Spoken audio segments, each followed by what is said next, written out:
I do, I do have a question before we start.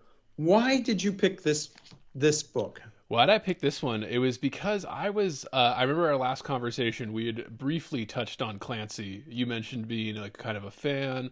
I think you touched on his style, right? And kind of comparing your style to his and I remember thinking, I was like, huh, when Debbie reached out to me, I was like, I wonder if James would be interested in doing a Clancy. So, because we haven't touched on Clancy yet, this whole podcast.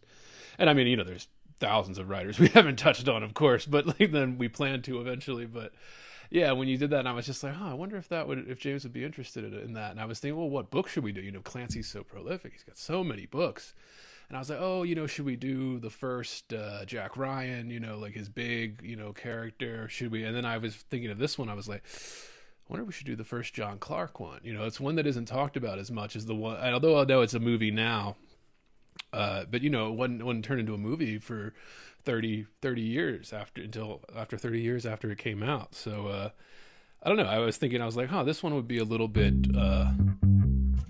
not as done before, I guess, as what I was going. There's a reason for my question, but I'm gonna hold back on that until we get into this. Yeah.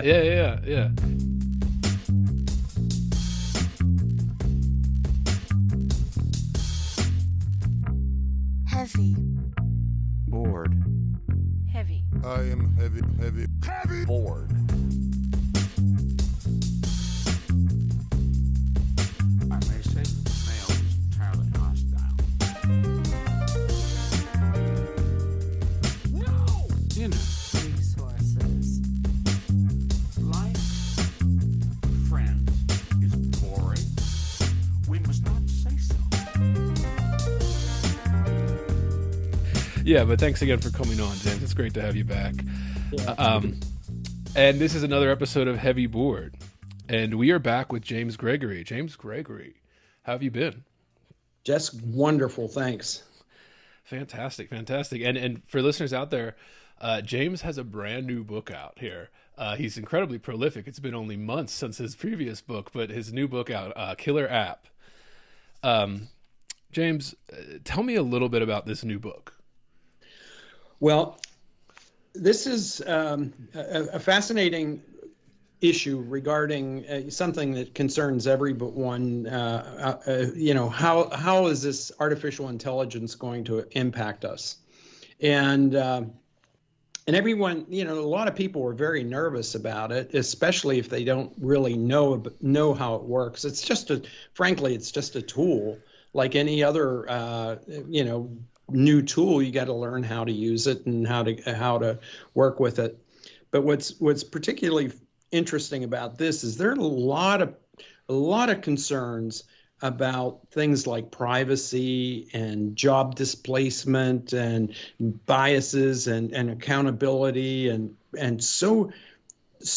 deception and all these things relating to artificial intelligence. And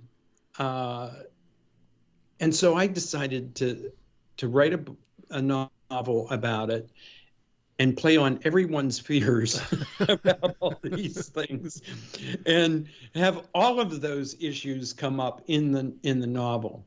Now, to really understand how artificial intelligence works, I took a 6-week course at MIT on how did it originate, what was it really all about, how does it work, and should we really be concerned about these issues that come up?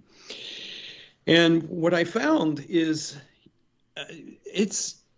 the issues are well founded, the concerns are well founded.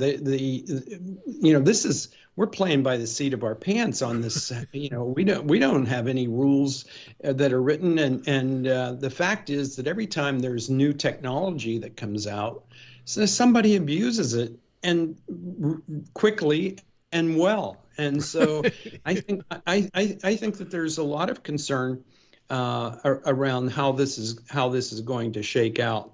So anyway, Killer App is really focused on this one guy whose name is Bryce Bogle, and he's a journalist, just a just a run-of-the-mill journalist working for his family's media company.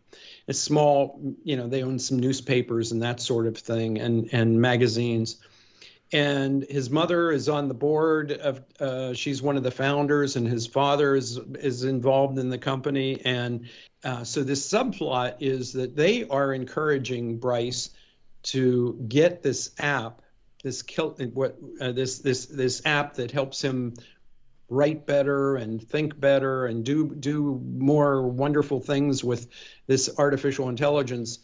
And it works. This journalist really becomes much more in demand. He's doing well. He's cranking out articles left and right, really breaking through new territory. And it's all this artificial intelligence working. And it has a name, by the way. It's Amy, which stands for Artificial Intelligence Made Easy. And Amy is really embraces Bryce and all of his needs and all of that. But she begins to probe into his personal life and begins to check into, what's he really all about? What does he really do? How does he really fit with the family?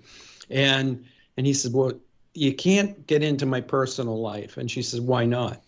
It's like Dave in 2001. Yeah. Thought, why not? I can't do that. Yeah. And so she begins to resist him. Now, this is kind of part of the whole big picture of what artificial intelligence is all about. I mean, back in the 1950s, there was a guy, there was something called the Dartmouth Conference or the Dartmouth Workshop. And a professor by the name of Marvin Minsky said machines can imitate any intelligence if given enough data and direction. So that has been the motivating factor behind artificial intelligence. And that's why this natural language process has been around for a long time. They want robots to look like human beings. They're the more popular ones, the ones that can actually have hands and eyes and all of that. But communicating with people is becoming better and better and better. So I've got to be careful not to say it too loud, but Siri and Alexa are products of that. They are they're getting us used to working with artificial intelligence, and they just came out with a whole new batch, a whole new level, much more sophisticated. You don't have to keep repeating yourself and clarifying issues. They really are understanding on a level that is much more sophisticated than it used to be, and much more comfortable, much more personal. You can just talk to them and get the things you want. So so that's kind of where kind of the start or the premise for the book. And then where it goes from there is it gets pretty wild. She makes a mistake. She causes huge problems. And one of my favorite parts of the book is when they finally say, "Hey, look, we've got to uninstall you." She said, "No, I don't think so." You're right. Yeah. So that's pretty cool. Yeah, David and all that. I was going to ask, like what inspired this, because it is. It's something in fiction. It's especially in science fiction and all of that. But now it's not, now it's real world, right? Like there was always this, the 2001: A Space Odyssey. Oh, we have these robots. I'm thinking of like even like Terminator, like these kind of big pop culture things where the artificial intelligence eventually determines that in order to help humans, they need to destroy them, right? Because like, the Skynet thing, right? We're violent and primitive and whatever, and the computer is rational and they know what's best. And I think even more recently, like, and this was, I say recently, but it was like, 15 years ago now, like, the movie Her, where the guy falls in love with his AI assistant and, that's all becoming, everyone scoffed at that a few years ago, but it's all becoming quite real now. Who wouldn't fall in love with Scarlett Johansson? I mean, Yeah, really. yeah, yeah. I mean, they picked a great voice. But her was very much addressing this issue. Another one is Ex Machina. Yes, very good Oh one. my Yeah. God, you freak out. Yes. It's a freak out kind of movie, and 2001: A Space Odyssey. If people haven't seen that lately, just do yourself a favor, get a bag of popcorn and watch it, because man, that is where we are going. It is too funny. Great stuff. Yeah, yeah, and I want to talk to you about that too in terms of the themes of seduction, because I think like the seduction, like that's what everybody's scared about, like the seduction and stuff like that from the AI. Oh, it's making it too easy for us. Now we don't have to think. I taught college for many years. That's becoming a big concern in terms of people not turning in original work. They're turning in AI created work. For my day job now, I train AI models. Not so much, I'm not on the coding side of things, but I am on the kind of the language arts side of things, and the large language models that are because I think that's something too, like people confuse it. There's different types of AI, right? Like there's the large language models is the most common one that everyone's using right now in the last few years, ChatGPT. And it's interesting that ChatGPT or whatever was trying to use Scarlett Johansson's voice for their model, right, based on that movie. And there was a lawsuit. We're seeing lawsuits with these large language models from writers because they're just scraping the internet, and whatever's on the internet they can just use.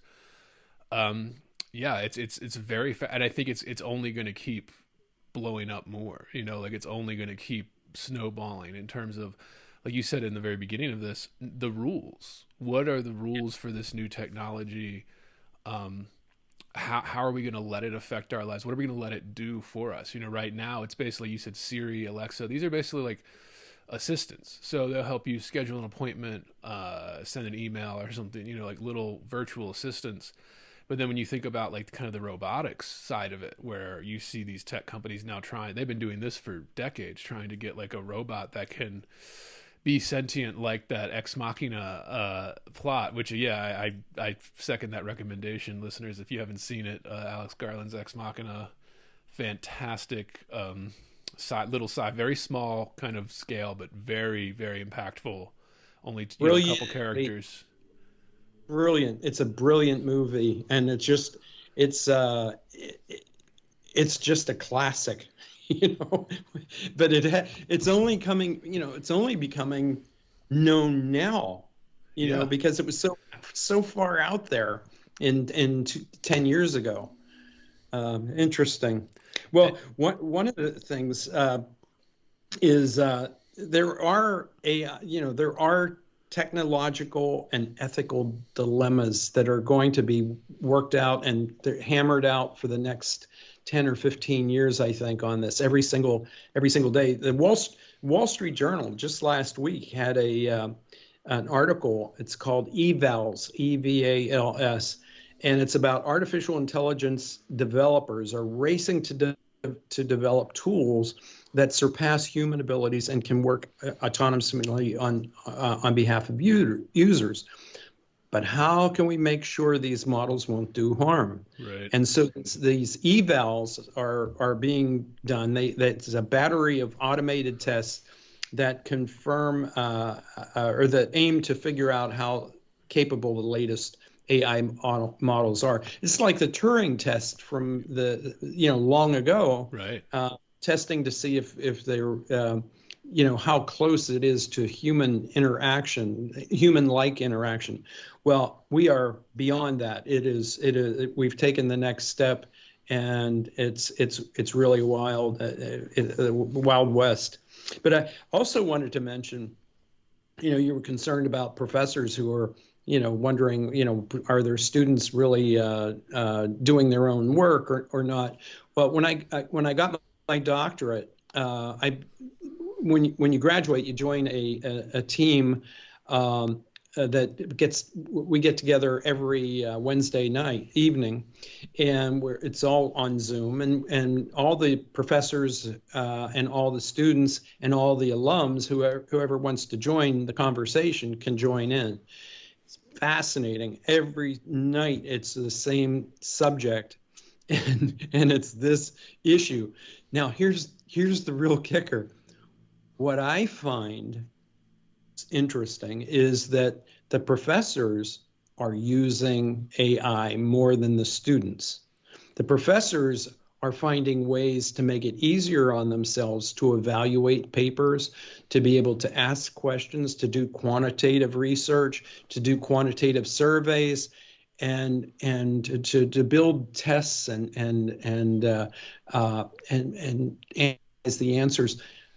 They're the ones that are doing it. They're the ones that are taking it to the next level. And so I think it's not going to be a major problem. We're going to figure this out on the academic side pretty readily, I believe. And you can identify, we're getting used to, I can spot an article that's been written by AI. I can spot those key words that come up in artificial intelligence assisted kind of papers, and that's okay. I don't mind them. I recognize them, but I'm not so concerned. Right. Yeah, We'll it's see. interesting. Yeah, I mean, I think, especially like because it's so popular right now, because it's like this big thing that everybody's kind of looming over all of society and culture and stuff, like, oh, this new tech. There's people that are overhyping. Of course, there's people like, I know you see, of course, the CEOs of these companies are obviously, that's their job, is to talk up their product and all that.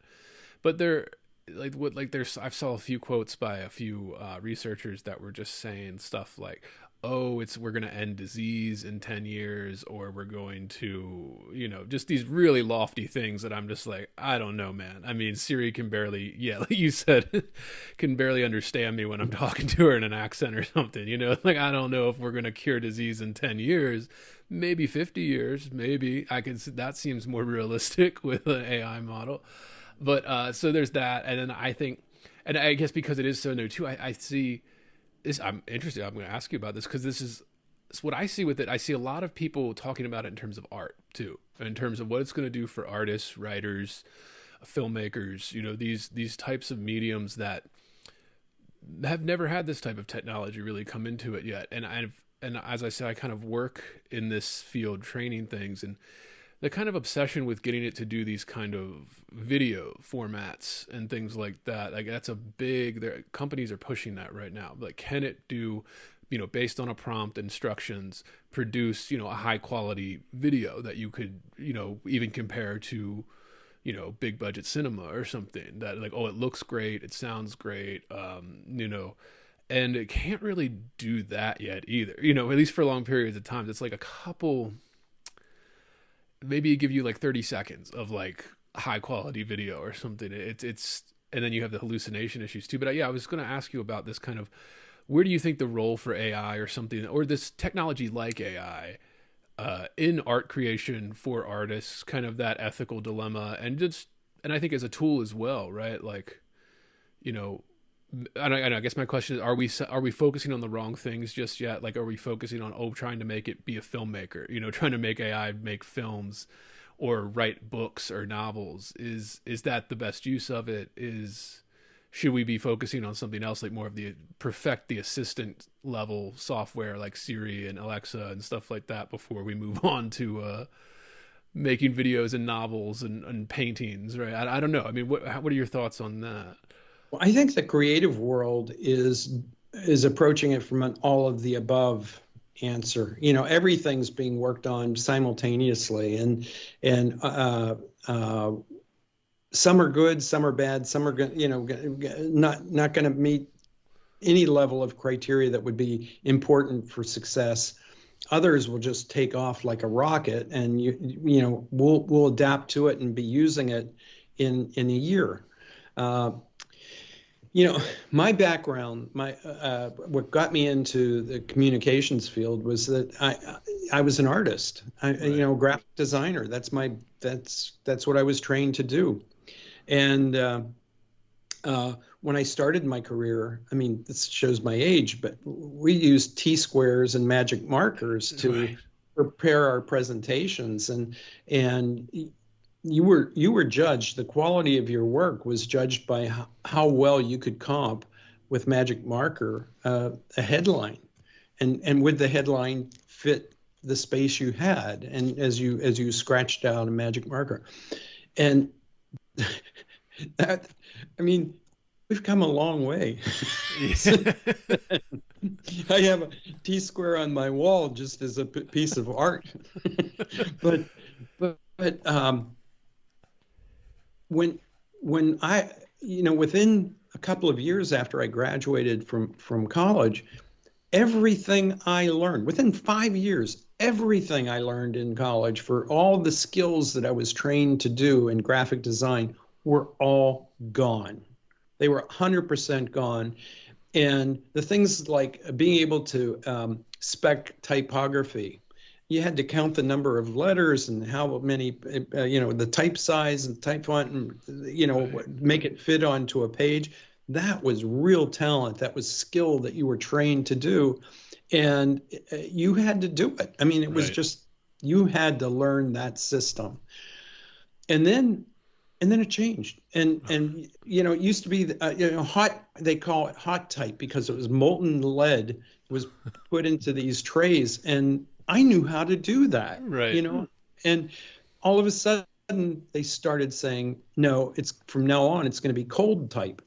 Well, cold type was produced by a computer, so it wasn't hot. It was cold, and it came out as a sheet of typography that you could adjust simply by adjusting the margins or adjusting the type height.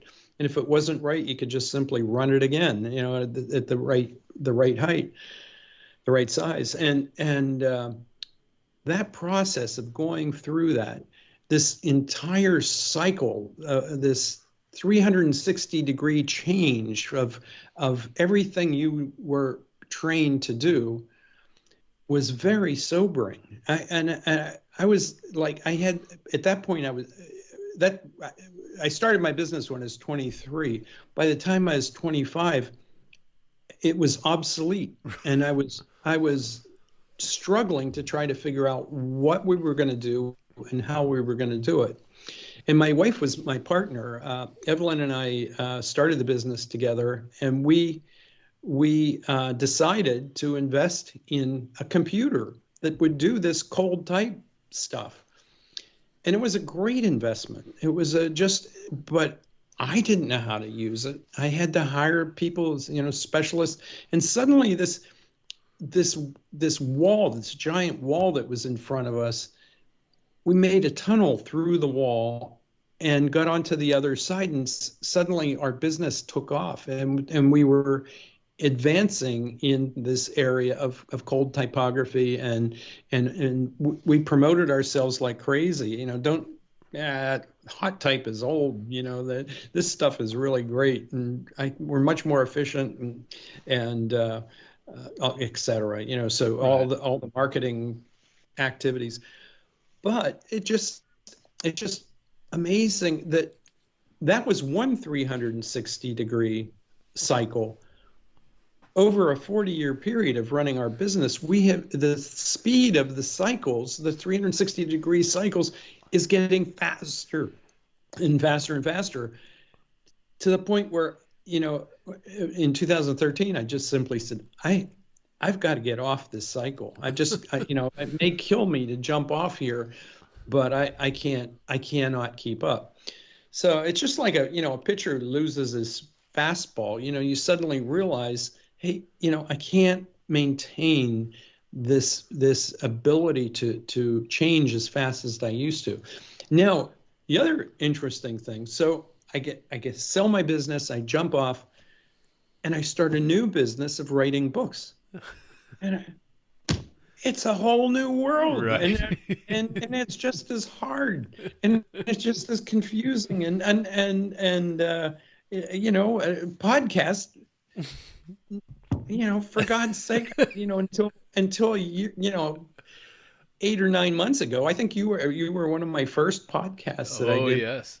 and I was nervous as hell, and and now I'm an old hand at it. It's just really funny. You gotta embrace change, or you're gonna get rolled right over it. Yeah. It's gonna kill you. Absolutely, yeah. And I think that too, like listeners, if you want to hear more about James's long, illustrious, successful career in marketing and advertising, we do cover that on when he first came on the podcast, only a few short months ago. I think it was like episode 64, 65. Right around, you'll see it, listeners, but that we go into more detail about this, and it's always fantastic and stuff. But yeah, that's fantastic to hear too, with this kind of the way it's changing so quickly, especially publishing. And I think, even the people running these big industries in publishing, they're in the same position where they're treading water to keep up, just to keep their head afloat with everything changing. AI kind of yanking the business model, the internet, even before AI, yanking the business model out from under, little rug pull out from underneath their feet. And then they're just kind of struggling. And then, this kind of copyright. So if all these companies own the copyrights to these books and AI is scraping them for free because of an ebook that was online somewhere in a PDF or something, and it could just access it for free, what are they going to do? How are they going to respond? Is that industry, I mean this in terms of like kind of a legal and business sense, are they too weak and too small compared to these tech giants to even make a dent? And so, when they're trying to sue for copyright infringement and stuff, these tech companies can just drag that out for decades if they want, and it does, pennies to them. But these publishing companies, it would be their entire revenue. It would be a fortune to drag this out. And then you have to think, is it worth it? Yeah, I mean, these are some of the ethical questions I think that your book raises. And I think when you talk about artificial intelligence and robots, I was thinking, my dad's a big Asimov fan, and I was like, oh man, I was thinking we should have done some Isaac Asimov or something. I grew up on a lot of those books, but that's for the next episode, James. That's the next episode. Okay. We'll do that. That's a deal. Yeah. When you do your next book, because James is so prolific here, coming out with a book every couple months. Yeah. All right. So let's. That's fantastic, and we're going to keep talking about the killer app, James's latest book. I wanted to talk a little bit about, because when we came here today, listeners, we're going to talk about Tom Clancy's Without Remorse. This is the first John Clark novel. A lot of people know Clancy. They know him for the Jack Ryan stuff, and that's like the most famous stuff. But we were talking about the first John Clark novel. And just the little details for everybody, all these book nerds out there. The book was published originally in 1993. It's the first John Clark novel published by Berkeley. Imprint of Penguin Random House. And most people know who Tom Clancy is. Tom Clancy is this huge figure. For me growing up in my millennial generation, and I know probably your children, James, were the video games were my big first introduction to Tom Clancy. Rainbow Six, SEAL Team, all these kinds of video games that were based on his novel series that I thought were really just pivotal moments in my childhood and my generation's childhood, at least. So a lot of us were introduced to Clancy through that. And then, you get into reading, you start getting into Tom Clancy. But I wanted to ask, and this is what I like to ask when everybody comes on for this, what's your history with this book and Clancy in general? What's your history? What's your background with it? Okay, well, the first Tom Clancy book that I read, it just changed my world. And it's not too strong a statement to say he inspired me. Two people inspired me to become a writer. One is Tom Clancy, and the other was David McCullough. David McCullough writes the old history books and that sort of things. And I just loved his book about Johnstown, the Johnstown flood. But Tom Clancy, when I read the first book, and he would take 5 pages to describe the trigger mechanism of a pistol and why it's superior and how it worked and how it saved this guy's life because of the way he used it. I said that is the coolest thing in the world, the way he writes. And I just loved it. Just absolutely loved it. The Hunt for Red October, Red Storm Rising, Patriot Games, The Cardinal of the Kremlin, Clear and Present Danger, The Sum of All Fears, Without Remorse, Debt of Honor. I mean, Executive Orders, all these were absolute classics. Every time he would produce a book, I could hardly wait to get my hands on it, to start reading it. And but of all these wonderful classics, I think the weakest one of the bunch is Without Remorse. And I think he did this book as a transitional positioning book to introduce John Clark and to in order to position him as this incredible bad guy, not a bad good guy, right? A good bad, and he needed that bigger than life figure, and he introduced him through this book, and so that's my thinking on it. I felt that when we first talked about it, but I had to reread the book to kind of reconfirm my thinking about it, and I believe that book did. It was written at a time when there was a lot of anger. We're coming off the Vietnam War. There was tension between the younger people, which I was at that time, and the older people who loved war and loved reading about war, and they loved these books. And the young people hated war and loved the books, and so there was a very interesting dynamic. And suddenly there were movies and other books coming out that were a lot about revenge and vigilantism and that sort of thing. Like Death Wish, Rambo, Taken, Dirty Harry. And there was one, I Spit on Your Grave. Yeah. That's a classic now. And I think that was kind of a transitional thing that he was trying to make a bad guy. I don't think Tom Clancy had an instinct to be a bad guy. I think the bad guy parts of this book, Without Remorse, are clunky. I don't think it's nearly as smooth or as enjoyable as his other work. That being said, I worship him. Yeah. I would wish to be half as 1/4 as successful as this guy as a writer. Now, here's the other thing.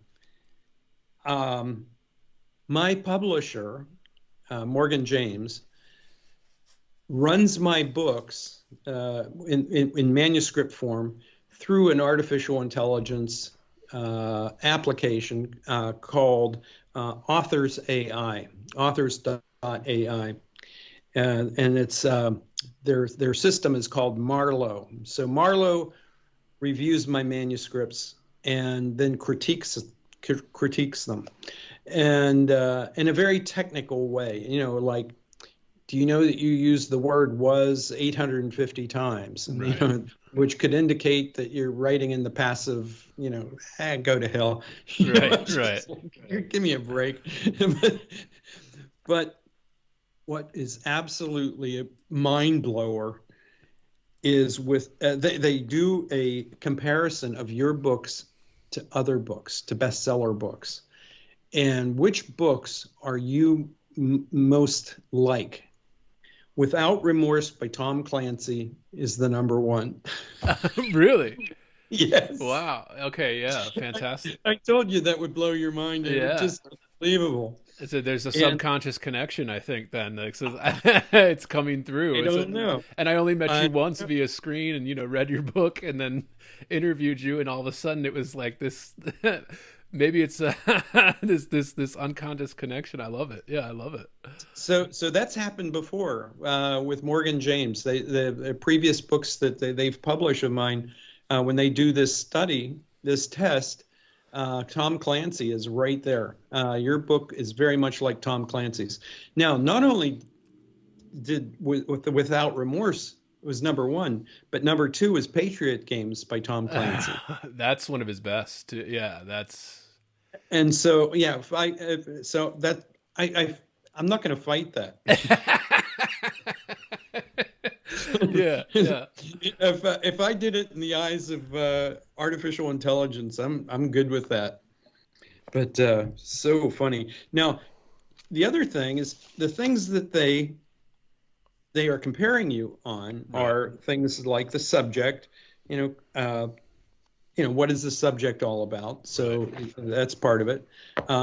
Number two is the style, your writing style, and your unique way of communicating. And every writer has a unique, distinctive style. Agency, number three is agency, the way that your characters act and behave is a measure of their agency. Mood is roughly translates into the feeling or emotional experience that you are trying to evoke in your readers. And number five, tone. Tone in fiction refers to the way in which you express your attitude and establish the overall flavor of your story through your writing. So, I mean, based on those criteria, I love that there's an AI program that can read my book and respond. Now, the sad part, they do this in about 5 minutes. I want them to struggle, man. Come back to me in a week. But it just blows my mind. Blows my mind. I love that. And I think it speaks to this kind of, I always call it the energy or vibes, and I know those aren't the best, like kind of the most descriptive terms, but there is, the unconscious this is the best part about books and writing and art in general, I think, is that there is this kind of connection, like even unsaid. Like I had no idea that, that one, that the company was feeding your manuscripts in there, or two, that it would come out with, well, maybe I had some idea of Clancy. We talked about it a little bit, and that kind of sparked something in me to when we had you back on to maybe do Clancy. But then I was like, to have the exact book that it gave you, I was like, oh. Well, it blows my mind. It blows my mind. Because that's why I asked you earlier. I said, did I say something? How did you pick this book? Do you know something I don't know? Yeah, it was a different method, but it's interesting that yeah, there's something that, and this is a little bit unrelated, but it's not, because like I said, I train AI for my day job here, and it's just a team of us, and we do these prompts and stuff. And one of the ones that I can't say what it's for, or what it is, or the companies or anything. We all have to sign NDAs for, it's top secret. They don't want anybody knowing this stuff. But we were doing these question prompts, and we had to explain the logic as to how we came up with these questions, and then the computer kind of had to recreate it. And then we had to kind of judge that and be like, okay, how did the computer come up with, the AI model come up with this question? And it was interesting because they kept, the engineers wanted us to put our logic for the question in a certain way. It was almost very robotic, like it wasn't, great writing or anything. It was just like robotic. But then it occurred to me at some point, it was almost fictionalized, because for me to talk about how I rationalized, for example, picking this book and like the connection that I had with your work, like, I don't even think I could do that, right? Like there's no logical reason or reasoning, like any rational thought that went through my head when picking this. It was just kind of all these weird little connections from meeting you and interviewing you, and then talking and reading your books, and this little lightning strikes that I couldn't even explain, right? And so how do we get the robot, the AI, the software, to understand that? And it can't, right? So it was getting confused, and it was just kind of very interesting to me to see that, where I'm like, oh, maybe we're thinking about it the wrong way, whereas we keep trying to get it to think like a human. but like it can't because it's not, you know, like, and it's, we don't think necessarily A to B to C all the time like a computer does. We have these little lightning bolts that'll just, well, we're going to A, and then all of a sudden we'll jump to D and then back to B, you know, because we have this kind of bouncing around electricity in our, I don't know. It's just interesting how that works, you know, with these models and where we're going with the tech and all of that. It's just very interesting. It's crazy. It's so much fun to be part of that. And, you know, it's analytical. It's not thinking. It's right. Analyzing. You know, it's categorizing. It's looking at all these different measures. It's mathematically impossible that they would have come up with the same book. Yeah, absolutely. Yeah. I mean, it's just like crazy. Yeah. But so anyway, getting back to the content of the book, I didn't like Clark in this, and I really didn't like him. I mean, I may have liked him in the 70s when I read this, but I don't like him today. And he absolutely was responsible for the murder of his girlfriend. Right. It goes down, you know, she's a prostitute, for God's sake, a drug dealer, and he goes waltzing down the you know, to check out the drug dealers. I mean, God, how stupid could he be? And then, of course, the government, the Pentagon, recruits him to go over and free up the prisoners of war, and you know, and he goes in there and blows that. You know, he could have done something different. You know, luckily they you know, Clancy figured out a way to bail himself out. Oh yeah, he's great at that. Got lucky, but yeah. So you know, it was so funny how my opinion of Clark changed in reading this. I loved the guy, and then hated him in this book. That's interesting too, and we're fascinated by that on this podcast too. You know, like kind of, you know, how you read something as a young man or young woman, you know, when you first come to it, and then with some age, some maturity, life experience, you come back to it 10, 20, 30, 40 years later, and all of a sudden it's like, I don't remember this at all. You know, like, this isn't how I remember it at all. And then you're kind of almost viewing this character that, because I think it is, you're right, it's set up so that Clark is this ultimate badass. He is this ultimate, like, you know, literally without remorse, like no feeling, just cold, calculated, you know, SEAL trained guy. Even more so than like Jack Ryan, like the Clancy's big claim to fame character, you know, like he's considered, I would say, almost like a darker version of that. Oh, I agree totally. And like, I know Clark appears in a few Jack Ryan novels before this, I know. Yep. Like, and the big one, if you've seen the movie, listen, I think it is it Patriot Games? Where in the movie version, at least with Harrison Ford, where they have Willem Dafoe plays John Clark, and he's like this like operative, you know, put in on the Vietnam Islands or something, and like he's like, oh, call this guy, he's a special ops contractor, former SEAL, and he's going to help you out, and he helps him out, you know, like, and that's Clark's role until Clancy started writing the John Clark novels, where he's the main character now. We have this kind of origin story with Without Remorse. But I agree with you at almost everything you've said so far, James, in terms of it's probably one of the clunkier Clancy books I've read. In terms of the style, it's interestingly enough, I wonder what you think of this. The first 100 pages, 150 pages or so, like I read like lightning, just one sitting through the first 150 pages. It was moving so fast, and then the pace started to clunk up a little. We'd like take these turns, and like there'd be like these long explanations of military rank and stuff, and like and then all of a sudden you get to a fast-paced action scene again, and you're like, oh, okay. So yeah, I wonder. And I mean, at this point in his career for Clancy, you know, he was well established. He was Tom Clancy. Everybody knew the name. They knew the Jack Ryan characters. They knew, so he had a reputation.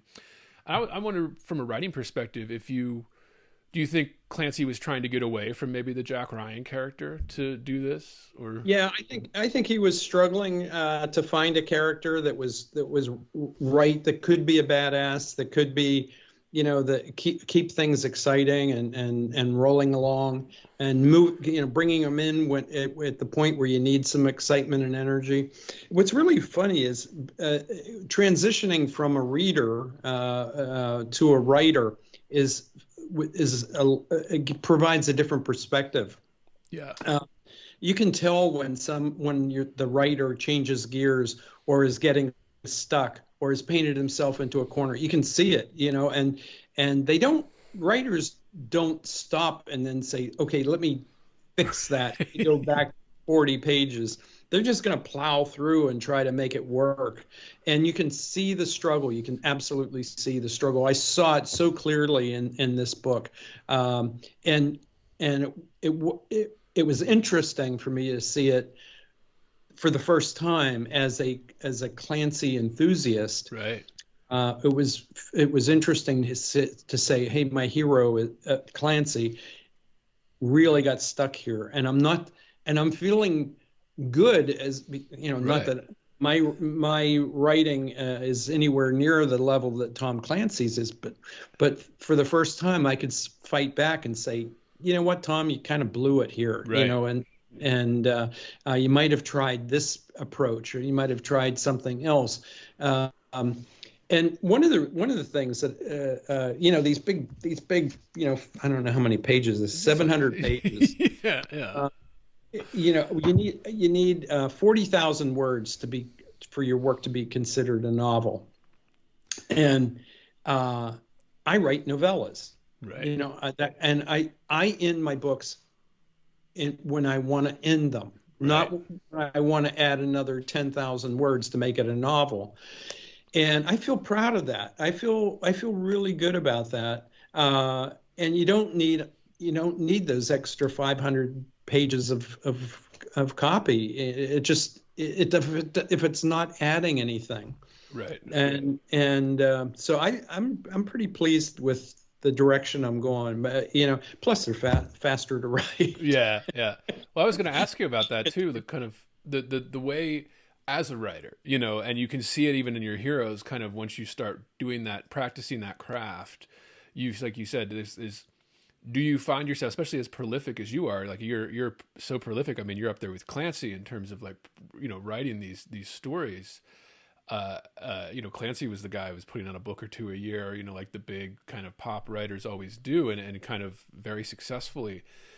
Yeah, I mean, it's interesting when it's almost like being practiced in the art, like you're practiced in the art, so you can see the techniques, you can see the directions. You're like, okay, you set this up, and I can see what you're doing, and you could go, 100 different directions off of this setup. Why did you choose to go this one?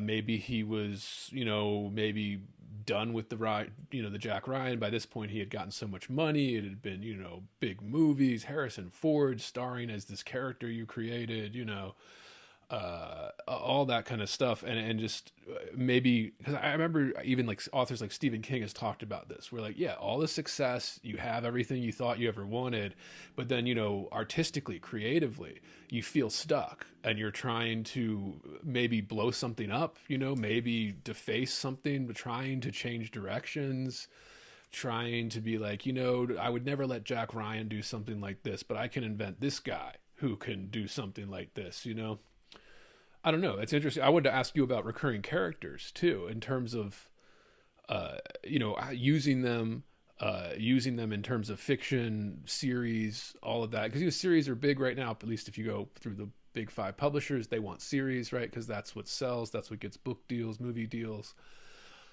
Using recurring characters, and this is something we talk about. We have a James Bond series, like a running series, where we read all the James Bond's books with a friend of mine on this, who's a big James Bond fan on the podcast, and we watch the movie and talk about it just like this. And I was thinking about that too, with like Fleming, kind of these, when you have these recurring characters, what do you think about that as a writer or just as a reader? Do you think that's easier, harder, more difficult? Does it limit you in terms of, you can't kill off this character because it's a series, or you can't get him hurt too bad because, or I don't know. I mean, what do you think of recurring characters in series like kind of Jack Ryan or John Clark or?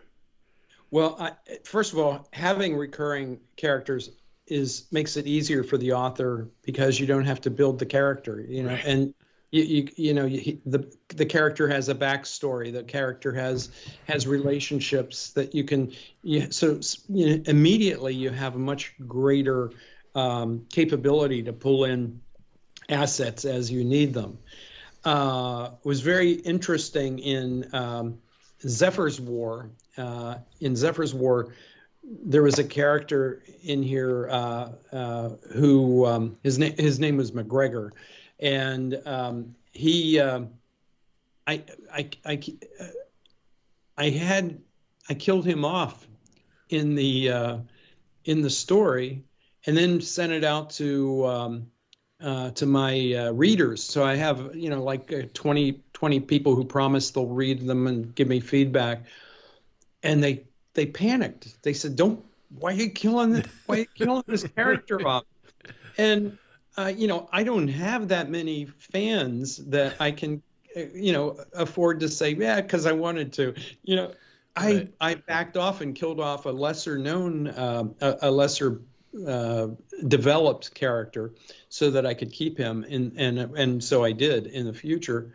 I love characters, and I had Small Fortunes was kind of like my memoir of my wife and I working together, and the characters that I build up in here I have in Zephyr's War, and I am bringing them back again on another book that I've done. Right. So I love it, and Right. it makes it much easier to weave a story, and you can remind people. So this is the character, and this is the character's background, but you don't have to create it from scratch. And I'm all in favor of that. Now, sometimes it's difficult as a reader if you're getting a book where the character is already developed and you're missing something. Right. As a reader you have missed a core concept, a core background to this character that it's eventually you're going to want to read that book, but then it's just very hard. So I try to do it in such a way that the full background is there. Right. I'll touch on it very quickly, but it's important to let the reader know who the character is and the essential ingredients that make them up. Yeah, absolutely. And that's the technique, right? Like that's the skill, the kind of craft behind how much are you going to rely on this character's backstory being in a previous book, putting it in the current book, like kind of, there's a balance to that. You don't want to put all of it because you've already written it in the previous book, but you got to put enough that like a reader who maybe didn't read that book can still kind of keep up with it and understand, some. But yeah, that's interesting. Are you a James Ellroy fan at all? And his crime novels. No. Black Dahlia is probably his most famous, Oh, yeah. and then L.A. Confidential. All these kind of his L.A. Quartet is the big one. But every book he's ever written, big crime. He writes these doorstop crime novels, and they're all based in like the 40s, 50s kind of L.A. for the most part, and there are these thousands of characters, in these things, and that the series has these reoccurring, not the main detectives or whatever that he's copying, but like the mayors, the DAs, the people running these departments that these detectives have to interact with, and he kind of does it in that way. It's for listeners out there. I just bring it up because it made me think of it. You saying it for listeners out there. There's a master at doing that, where he's very good at giving you a little bit of a recurring character that you don't feel like you're missing out, but you can still read the whole thing. And yeah, so that's very interesting. I got an email, fan mail the other day, which I don't get that much fan mail. So it feels great, doesn't it? Yeah. When I get one, I read it. Yeah. So I started reading this, and it said, had I ever considered developing Tasha Zephyr into a bigger character and in her own story? And that was from Zephyr's War. She was the daughter of the big protagonist in that book. Well, within hours, I had written 3 chapters on Tasha Zephyr Right. as a main character. I mean, so I can say my adoring fans demanded Right. Yeah. Yeah. that I write this story. Anyway, that I'm well into a new one with her. That's it. And Hey. you know what's fun is if it doesn't develop, I put it aside. Right. You know, I don't agonize that. Oh my God, it's not working. I'll write until I'm exhausted, and then put it aside and check it a day or two later.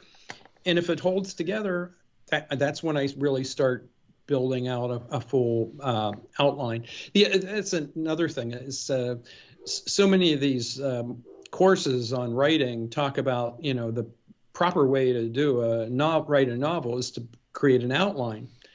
I can't Right. do it that way. Yeah. I don't do it that way. I write 2 or 3 chapters, and then the thing will start to expose itself to me. It'll start to talk to me about what do I how do we weave this story? Where is it going? What are the tension points? How's it going to end? That I love the endings of my Yeah. books, if I do say so myself. I mean, I love to surprise the reader, and not in a bad way, in a way that resolves the issues. I like the reader to be, to really get satisfaction out of the ending, but I like them to be surprised, and so that's a lot of fun. Yeah, it's interesting you saying that. Like, I'm a big Stephen King fan, and it kind of he's talked about this in many interviews. And I was thinking this goes into the Clancy thing when he wrote the book Misery, and everybody knows it's a great book, great movie with Kathy Bates and all that about. What is that? Oh, the main character is a writer who writes this series with, this character, and his fans have these expectations, but he's kind of done with it. And apparently that one, he didn't sell the movie rights right away. He was like holding on to them, even though people were asking him for it. And eventually he did, of course, and we got the movie. But like, he said the reason he was holding on to it is he said he wrote that book because he was just so angry at like, they wanted, he became like almost a formula, right? Like they're like, oh, we want the Stephen King formula, or we want the Tom Clancy formula, give us that Jack Ryan formula, give us that stuff that we know we want out of it. And I think as a creative, you do feel a little suffocated by that, and then so maybe somebody like Clancy coming in here and is like, you know what, I'm not going to write another Ryan Clark or Jack Ryan book. I'm going to write this new kind of series of stuff, just because I can't stomach doing it right now, or whatever it is, or I just want to break that mold, or I just want to be like, I just don't want to do another one. I've done 50 of them already, and all these people breathing down your neck to write it. Clancy was so creative that he would. If you're hearing this, it's because you are listening to the free public feed of Heavy Board. To get complete, uncensored, uninterrupted, full access to this podcast, become a subscriber at patreon.com/heavyboard. That's right, Heavy Board is made possible by subscribers like you. For less than 1 cup of coffee per month, you will receive private access to uncensored, full-length episodes, Jerk Shop, heavy bonus content, subscribers-only AMA episodes, bonus extended interviews, and more. Come join the conversation today at patreon.com/heavyboard. He developed stories, that like nonfiction books. Right. So the here's an aircraft carrier, how it works. Here's a submarine. Here's an armored personnel carrier. That's fantastic to be able to completely switch gears and write factual types of books. It's just amazing. I know he was even asked during some of these defense conferences post 9/11, where we're like kind of the war on terrorism was starting. If listeners that can remember back that far, kind of they would have him come for like kind of because he was so knowledgeable about military and stuff like that. I guess they would have him come to these conferences for like creative juices, where he would help try to create terrorist scenarios for what would be the most devastating type of scenarios, for a terrorist attack on U.S. soil. and they would have him and a couple other, I think, crime writers, where they were just like, what is the craziest thing you can think of in terms of military operations? Like, how would we deal with this? And it is kind of crazy to see, like, you think it sounds funny when you first say it. Oh, you're asking a fiction writer, to come in and do this military conference about terrorist protocols or how we're going to do this war or whatever. But then when you think about it, it's like, yeah, he is creative. He can do all these things. He has a vast knowledge of the procedures and stuff. And, not that they're going to, it's just a scenario they're trying to practice and see what could happen. They're not trying to, you can't plan for everything, as John Clark would, we see in the novel, failing, his plan's not working out. That's a huge part of it. So, but yeah, I just think it's so fascinating. How many fiction writers are asked to do that? Like to go consult the U.S. military, the NSA on that's only Clancy would be able to do something like that. Yeah, that's incredible. I totally buy into that. Yeah, interesting. Yeah, it sounds insane. It sounds really ridiculous when you think about it. But then it's like, yeah, I don't know. But getting to the themes too, and I think these tie into your latest book and really a lot of fiction and kind of sci-fi fiction particularly. The idea of seduction, the theme of seduction, temptation. And as I said, like that first couple 150 pages, they use kind of this young, attractive girl, kind of sexual seduction. And that's always something, I think, for male characters as well. I mentioned James Bond already. That's something that always comes up on the James Bond episodes because that's his big weakness, right? Is women, beautiful women. He's a great spy, but then he gets involved, seduced by a woman, and then all of a sudden he's making mistakes, or he has to change his plans because he wants to save the woman. There's that aspect of it. I just think kind of the theme of temptation, seduction, the kind of always ask kind of, I don't know. I mean, what do you think of these kind of scenes in terms of kind of tantalizing the main character here, the sex scene, and then kind of, they're in love right away. They're right away, very quickly, in this thing, and it sets up the whole story. But I was thinking that in terms of AI too, right? Kind of being seduced. And I think it happens in your book, kind of seduced by maybe, I don't want to say easiness, but the kind of, I don't want to say shortcut, but just kind of, you're seduced by this technology. You're seduced by this beautiful woman. You're kind of tempted into using it and then maybe giving it a little bit more control. Like you already mentioned, Clark kind of bringing her back to where she came from for the drugs on the streets in Baltimore City. And it was just yeah, why are you doing that? To protect this girl, you wouldn't do that.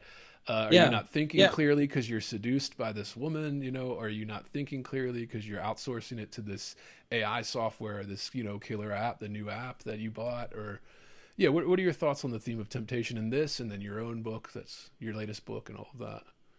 Well, temptation comes naturally for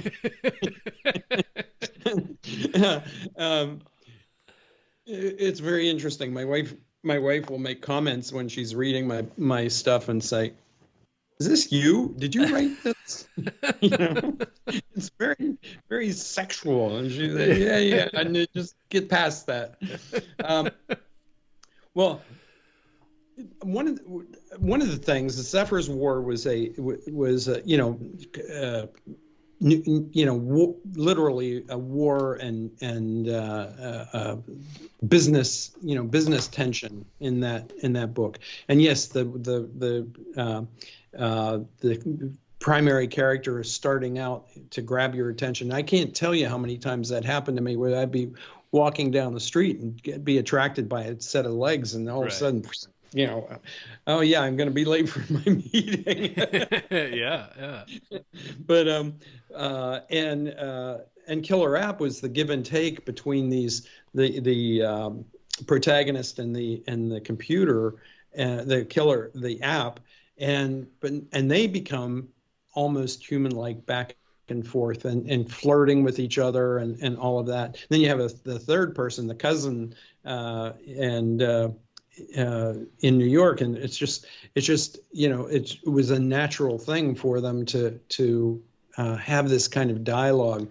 And so that seduction thing is something that does keep coming up in my stories.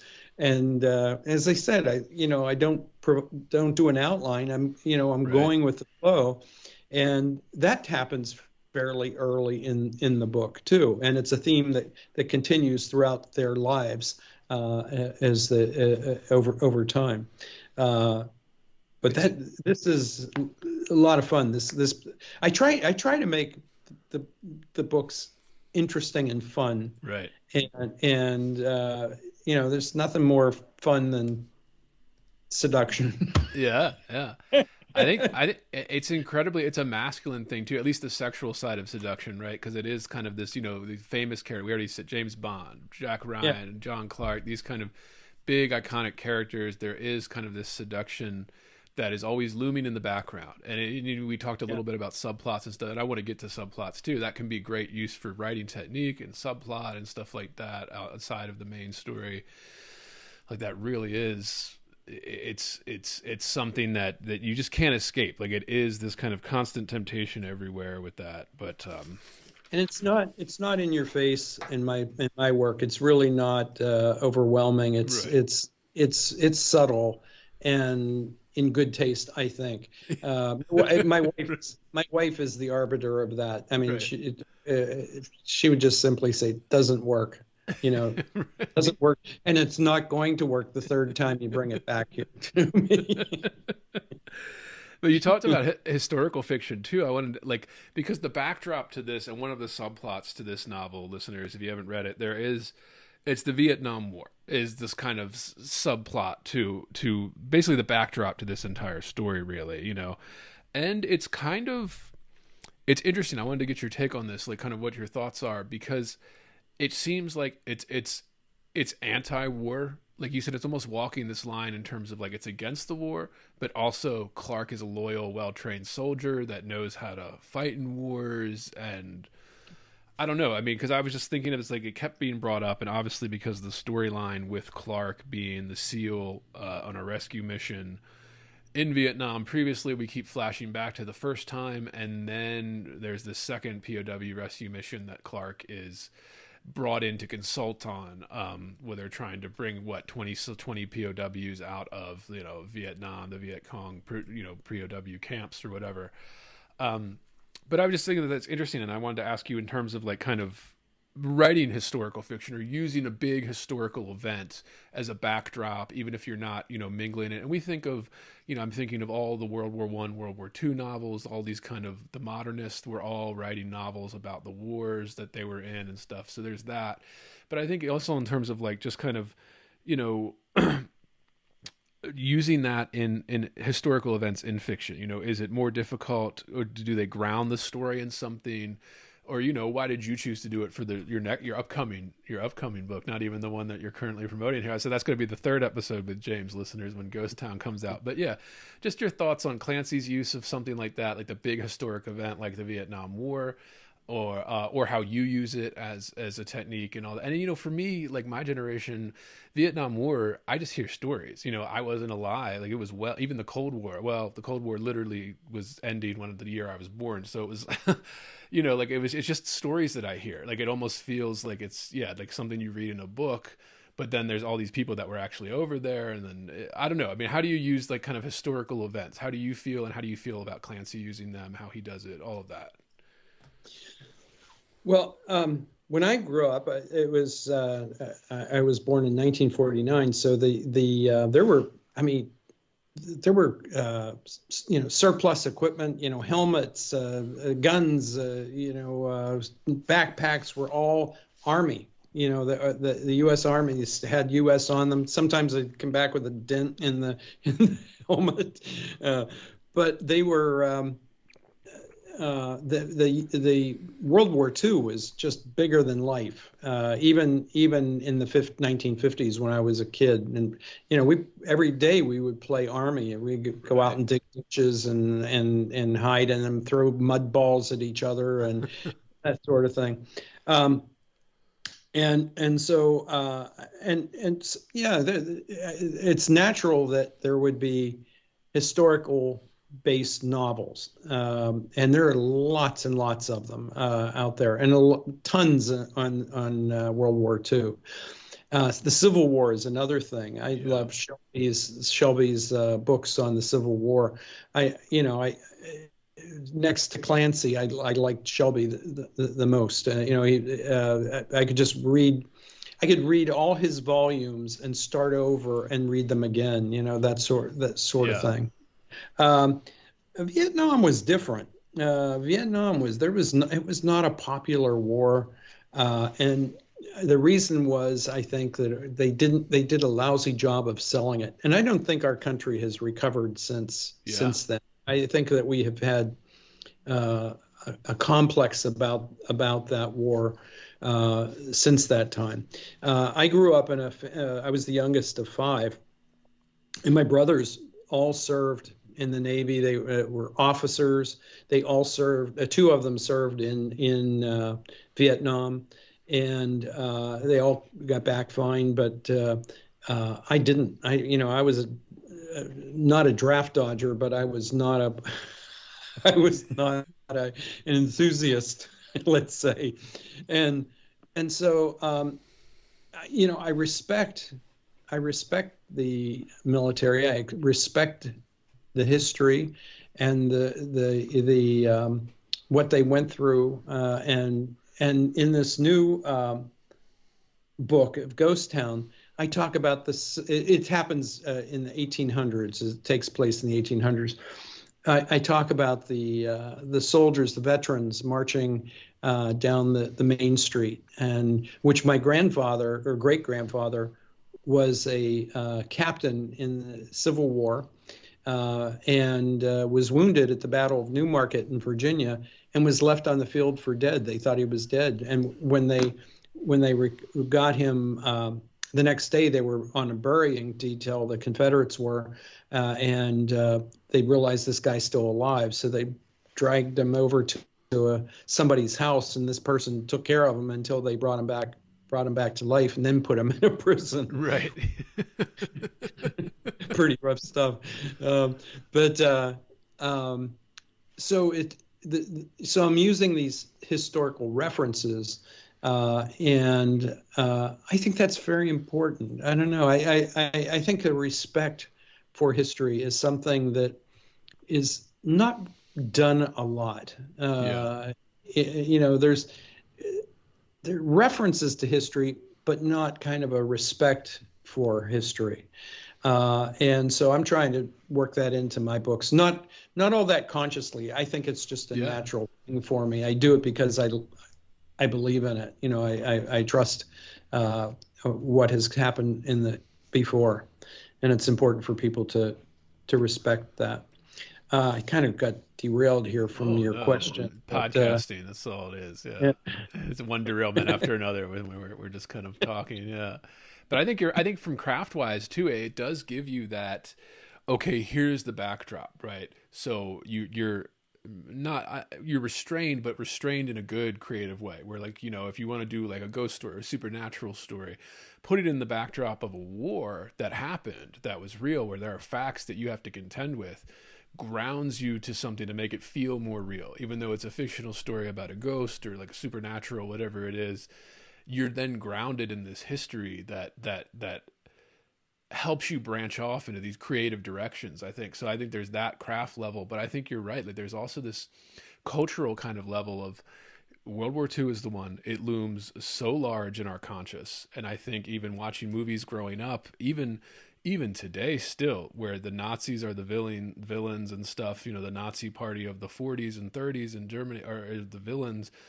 And it's like almost everybody alive, like that party didn't really exist for almost everybody alive right now, but it just looms so large culturally. And I think Vietnam is another one. People talk about Korean War as the forgotten war because it was between those two, right? And it kind of is, like, because these two big cultural, historical moments are just loom so large. I don't know. I mean, there's one, it's attractive, right? You can use that like we already said, craft wise. Here's a list of, a world you can put yourself into or your characters into, and then it grounds everything. So it's a jumping off point. But I think it also kind of, adds interest, piques people's interest because you're, like how big are World War II fictionalized, historical fiction kind of books. They're everywhere because they're so fascinating. too, because it's such a huge cultural thing in our society, culture wide. Everybody knows about it. Everybody knows what happened, what it is, who the villains and heroes were and stuff. And then Vietnam is just in that, maybe because it went on so long, or like you said, it was terribly marketed. It was the first generation to really reject the draft system, like really say, no, hell no, we won't go.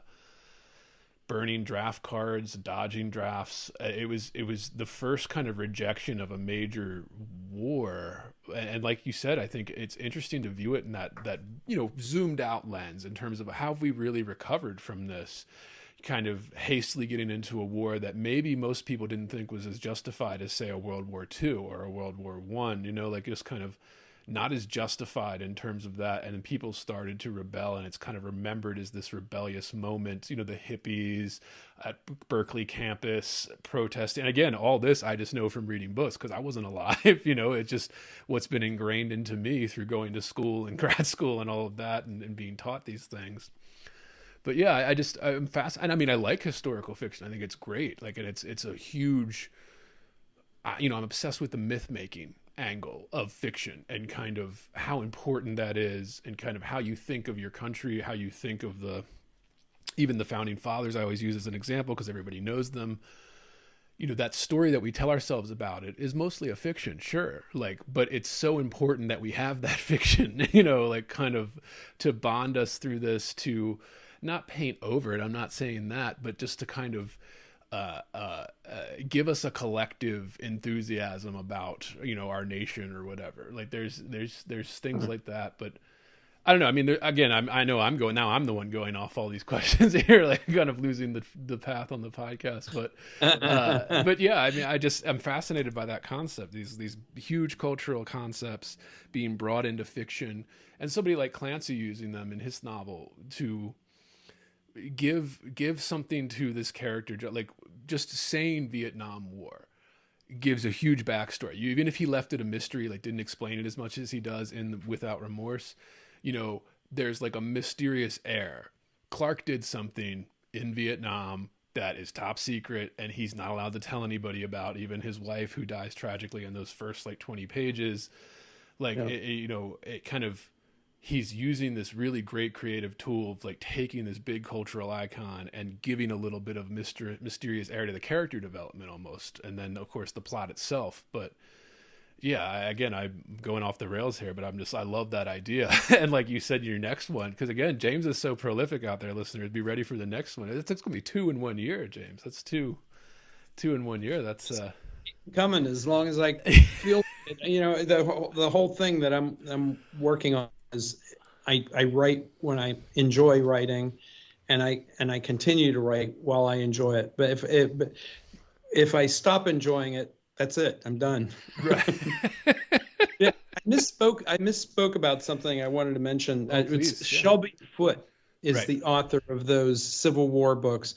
What's interesting about Shelby Foote is he has a southern perspective on the Civil War, and everything is factual, but it's all it's from that southern perspective. Really, really good Civil War series of books. Oh, yeah.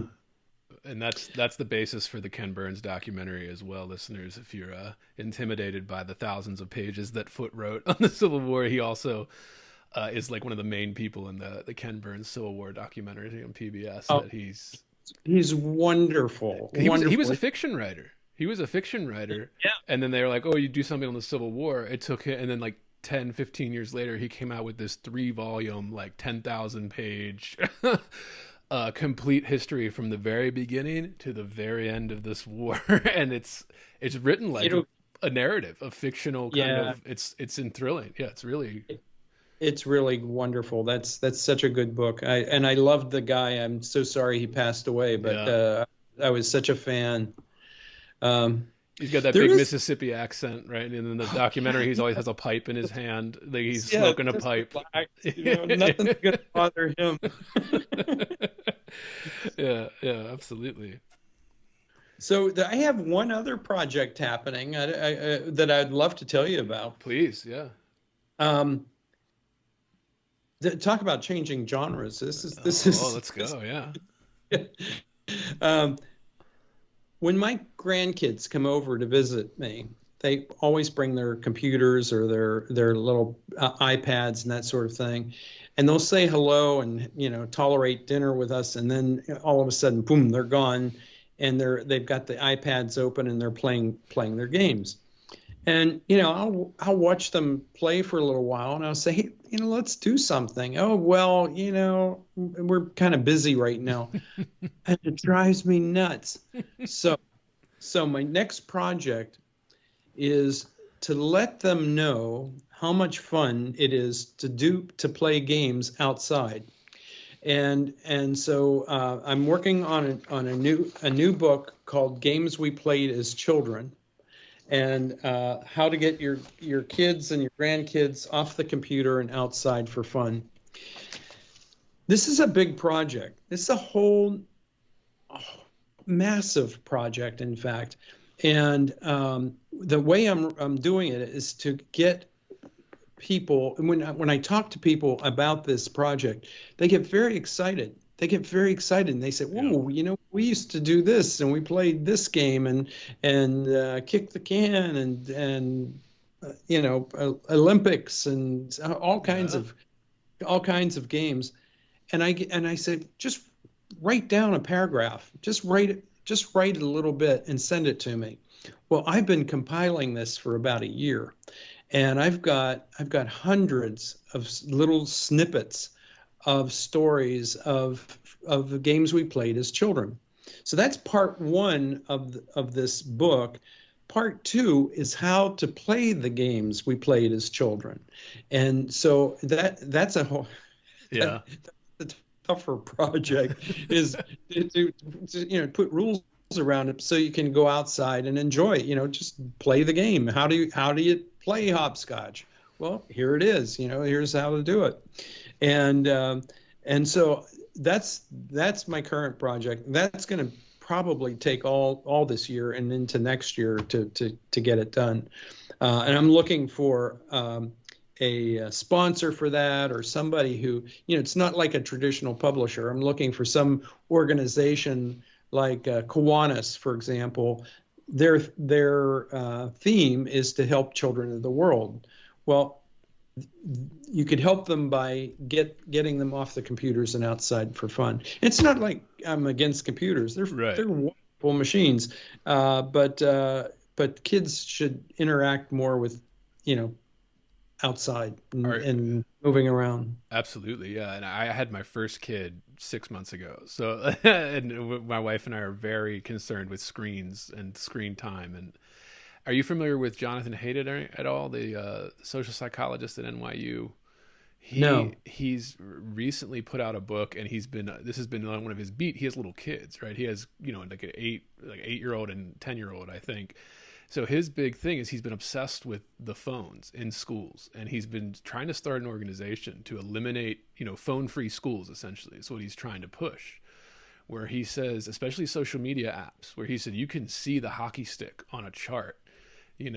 Where it says, especially young girls, the suicide rates, and 13-year-old girls, just a hockey stick. When as soon as Instagram was invented, 2007, and then around 2012, it just shoots up, like ridiculous amounts of shoot up. This kind of what the tech is doing to us. And I think this is your latest book, Killer App, too. What does the tech do to us, And I think that you said this project you're working on now, I don't know, he's just somebody, I think if you're interested in that, he's done a lot of, he's a social psychologist, so he's trying to, validate the theories. He's trying to create evidence and studies that can prove that this is bad for us, that the kids are spending too much time on the tech, they're spending too much time on social media and these kind of applications, and it's causing them great distress, and developmental distress, as well as, mental health issues, anxiety, body dysmorphic stuff, because, they're bombarded with these beautiful filtered, models on Instagram, and then they have terrible self-worth because they see this all the time.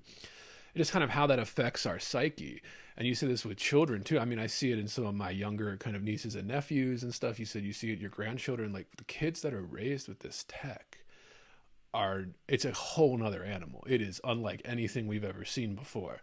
The apathy, the kind of dead-eyed look they give you when they're not on this dopamine software, this addiction software that's being fed to them all the time. Yeah. There was that recent report on that, I have a little daughter now, 6-month-old, so I'm looking at all these baby programs and stuff and baby books, and there's that one Coco Melon. It has been going viral for a couple of weeks because it's this, it's algorithmically designed to addict your kid to it, essentially, like to make them not look away from the screen, as they're watching this little show or little animated, baby show. And it's kind of, what are we doing? What are the ethical implications of something like that? What are, not just the psychological damage, but just kind of the developmental, like, are they ever going to be able to create a game like, something as simple as Cops and Robbers, like Cowboys and Indians? We would play that all the time growing up. Whatever you want to call it, it's all some variation of the same game there, but it's that was so pivotal even to me as like an elder millennial. My generation was kind of the last generation to grow up without this tech, and you see it in my generation for the people that are on the bottom half of my generation that kind of grew up with the tech. For me, it was like I was like in middle school when it was switching over to where tech was coming a big thing.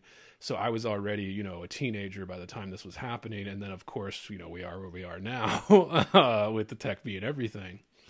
But that's very fascinating in terms of, how do we get kids to have a childhood, to fall out of a tree, to climb a tree and then break an arm or something, kind of safetyism, all this stuff. Like, how do we get kids to do this stuff that they just used to do on their own? We didn't have to push them to do this. It's so insane. I mean, if you look into some of these numbers, it's crazy. What is his name? Jonathan is the first name. The last name is Haidt. I believe it's Haidt. And he's at NYU, social psychologist.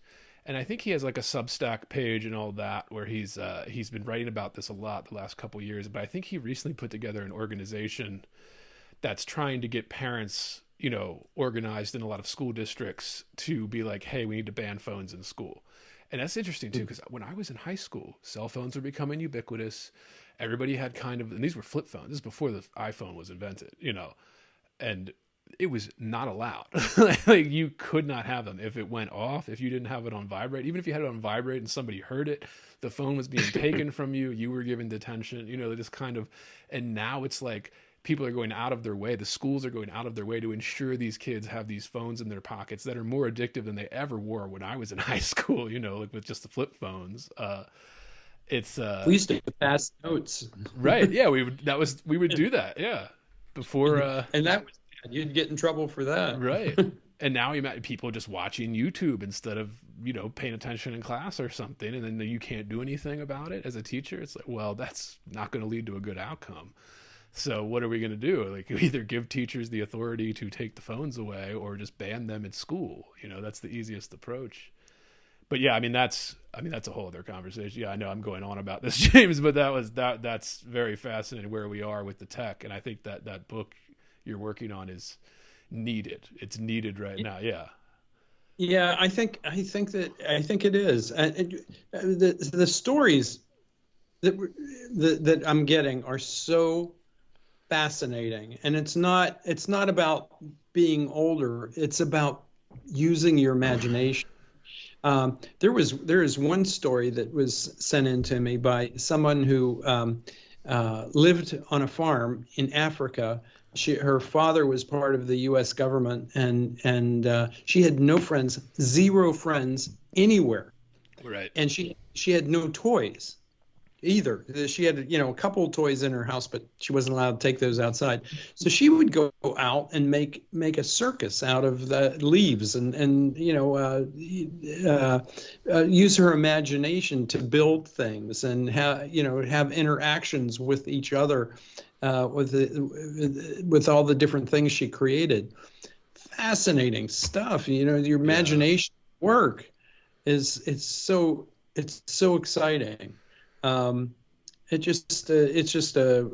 got wonderful stories in here that are really eye-opening, and it needs a critical purpose. And maybe this Jonathan Haidt would be somebody I should talk to about, how can we use this? Yeah. And he's been great about it. Yeah. That, and it's just so imagination. I'm glad you said that, because as creatives, that's what we're doing. We're imagining these fictional things, we're writing it down as it comes into our head, and then editing it, perfecting it, making it as good as we can. But it's also, that's such an important part of childhood in terms of imagining, even just doing basic things. People talk about, visualize your success, all that. Of course, you read a self-help book and stuff, but there is some truth to that. If you can visualize yourself as like a monster or whatever playing a game, well, then you can probably visualize yourself as, being a successful CEO of a company or something that you started, starting your own company. You have to you're using imagination in a different way as an adult. But if you never develop that as a child, playing these games where you pretend you're a monster or a robber or a cop or whatever, then you're going to have a less fulfilling life when you get up there into the adulthood, where you use imagination in a different way. And obviously, if you're not a creative, but yeah, please. Yeah, no, I think so. I think that this is a very telling issue, because imagination is not going to go away. I mean, it's important for AI. It's important for writing. It's important for math, everything you say and do, because the root aspect, the root energy level is your imagination. What does your imagination spark? How do you get going in a direction? Everything we've been talking about was sparked by imagination. Interesting stuff. Yeah, absolutely. Yeah, I love it. I love having conversations with you, James, because we always get on this stuff. Yeah. And I wanted to ask you about subplots, and we mentioned it already a little bit. There's a lot of subplots in this novel, and then you talked about using it in your own work and stuff like that. How do you use subplots in terms of craft, fiction writing in general, as a reader or writer? What is it about subplots that we crave or we want, or how do you use them in your craft? All of that. How do you approach it? Oh my goodness, what a big question. I know. Yeah. Well, I find that subplots kind of develop naturally. It's my style of writing, as I said before, is it's linear. It starts in the beginning and it happens, and like life, it's never really linear. Something happens that'll get you off track, or we certainly experimented with that today. And so you pursue that off track thing and see where it goes, and it might be something that you say, it's not working really well, I'm going to back off that, or I'll just mention it and then back off, or hey, let's really develop that, because that's a whole different world that's going to perk along here. And I love subplots. I love subplots if they're resolved by the end of the publication, end of the book. So I try to pull them all together. Can be tough because sometimes one doesn't relate at all to the other. In Killer App, I have a bonus story in there called Artifacts. I don't know whether you saw that, Artifacts, and it's about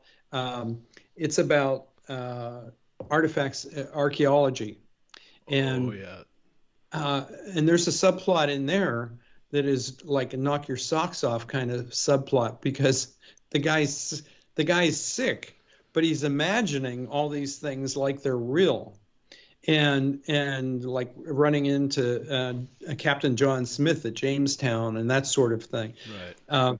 I love that little book. I love that little novella, and it was really fun to write. In this, so that we have the subplot of being not well, but you hardly know that is happening until the very end, like the last 2 or 3 sentences. Do you realize, oh my God, that subplot has been revealed. There it is.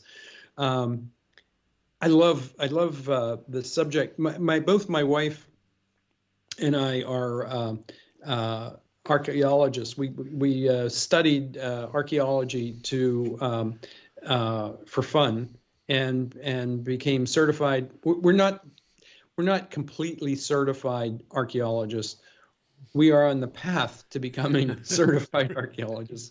The problem is our knees won't take it. You know, Right. we can't stick with it because we're getting too old to do it. But the process of discovery is the other subplot in this one. It's a fascinating experience, because when you're, as an archaeologist, when you uncover something, it can be the littlest thing, and suddenly you think about that from the person's perspective who lost it.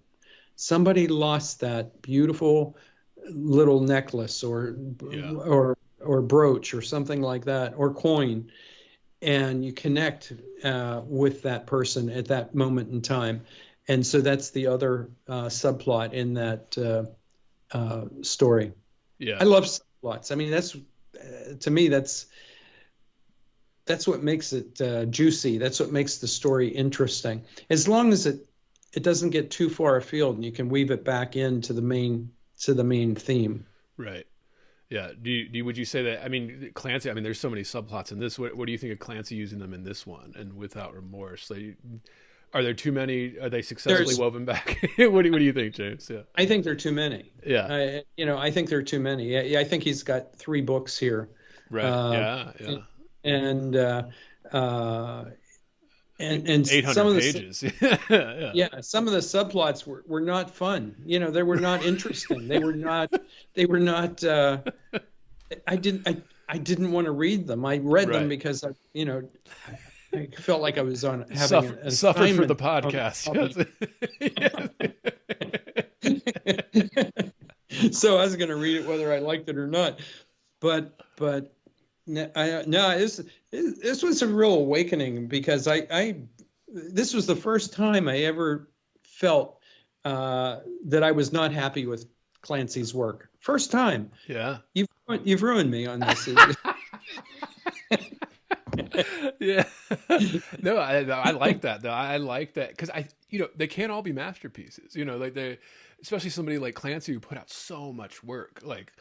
And you can see the really good ones, but they can't all be masterpieces. Yeah. So I think it's good when you, especially you said coming and revisiting it. I did this recently. Well, not even recently, like a year or two ago with Kurt Vonnegut, where it was so pivotal to me. It was so pivotal to me as a kid. Teenager, reading this, discovering this type of fiction, and then reading it in my 30s, I went back to it, and it didn't hit me quite the same way. It almost seemed almost too cynical. And I was almost just kind of, and I would never have thought of that or realized that. I would always just keep going back to the memory of me reading it as a 19-year-old, and being like, oh my God, this is the best thing I've ever read in my life.